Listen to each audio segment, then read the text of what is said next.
We now lots of research shows exercise has cognitive benefits. So much so, it's now often recommended as one of the cornerstone strategies for the prevention and treatment of dementia. But does one kind of exercise offer more benefits than the other? And how much does it take to make a difference? A new study takes a deep dive into the research for answers. My name is Jeremy Colon, and this is The Dark Side of Fitness, Episode 20. How the study worked. The title of the study describes it as a systematic review and Bayesian model-based network meta-analysis of RCTs, which are randomized controlled trials. I could explain what each phrase in that word salad means, but you have to give me a few minutes. So I'll save you both a headache and just give you the gist. The scientists crunched data from studies in which older adults were recruited to test the effects of exercise programs on at least one aspect of cognitive function. Cognition is an umbrella term for all the ways we take in and understand information. It includes everything from acquiring knowledge to making decisions and solving problems. Because the studies were RCTs, or a randomized controlled trial, is what most people think of when they hear the term scientific study. It means a specific treatment that is given to a group of randomly chosen participants, while another randomly chosen group gets no treatment or a placebo. So it's an easy experiment that's designed to help determine cause and effect. So the groups that exercise were compared to matched groups who took the same cognitive tests without doing the workouts. The 44 studies they selected for the review included close to 5,000 participants, all of whom were at least 50 years old. The workouts included a wide range of endurance and resistance variations, as well as studies that combined cardio and strength training. How they crunched the numbers. To compare results from different types of exercise, the researchers needed a common scale. For that, they chose metabolic equivalent of tasks, or MET, which quantifies the intensity of an activity. One MET is the energy cost of sitting quietly, that is, the calories it takes just to be awake and alert.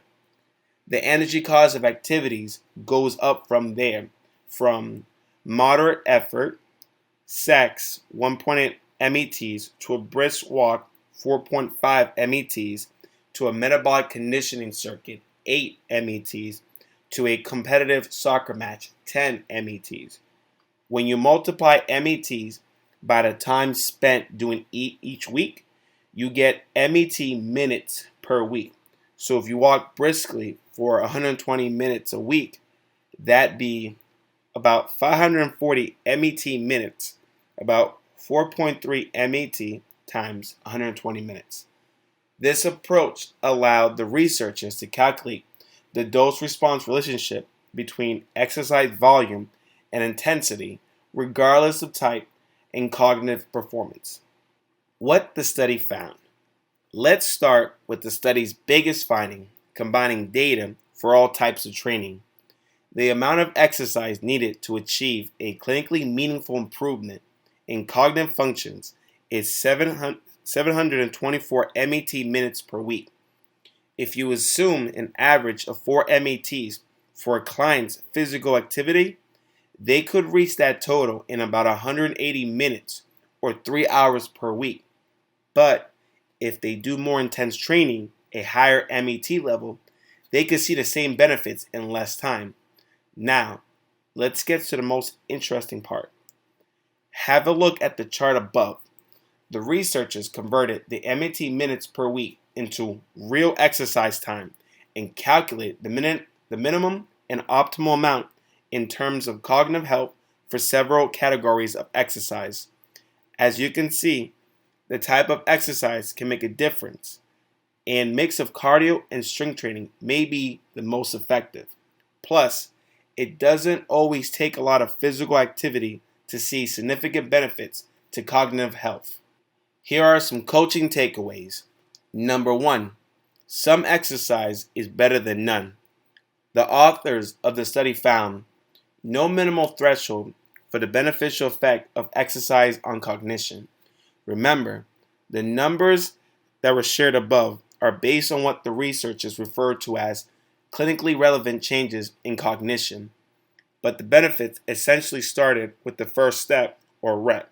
What's more, number 2, a ton of exercise isn't necessarily better than a moderate amount. The studies included in the review show diminishing returns once you go beyond a relatively high volume. Interestingly, cycling by itself didn't reach the bar of clinically relevant, but again, improvement started a 1 MET minute of activity and continued as exercise time increased. The upshot? Moving your body regularly is good for your brain, and based on what we now know, any activity can be beneficial.